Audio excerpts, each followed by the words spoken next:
Pourrait-il pencher comme la tour de Pise ou même s'effondrer? Personne n'ose l'imaginer. Pourtant, il y a 3 ans, le service des phares et balises décèle des fissures sur le pourtour du bas du phare à la lanterne. Il a été construit en 1889 en pierre calcaire. Son faux jumeau, phare de secours 17 ans plus tard, en béton. Les investigations des fondations ont été effectuées au radar et des capteurs ont révélé une usure due aux vibrations générées par le vent.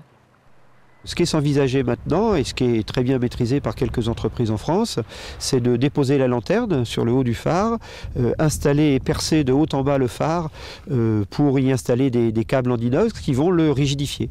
Donc ça se fait beaucoup, notamment dans les bâtiments religieux, les cathédrales. C'est un savoir-faire qui existe en France. Les travaux ont été évalués à 270 000 €.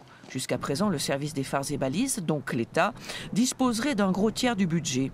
L'opérateur téléphonique qui a installé ces antennes apporterait aussi son concours. Mais on est loin du compte. Et la commune aimerait bien des chiffres précis pour pouvoir frapper à d'autres portes. Sur les réseaux sociaux, déjà, on est assez bien suivi et comme il y a plein d'amis, je pense que même les touristes donneront. Petit peu par petit peu, de la rivière, on arrivera au fleuve. Une association de sauvegarde est en voie de création. Elle envisage entre autres l'organisation d'une souscription.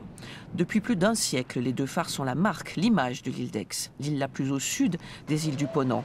Mais c'est d'abord l'indispensable guide des marins dans le dangereux pertuis d'Antioche.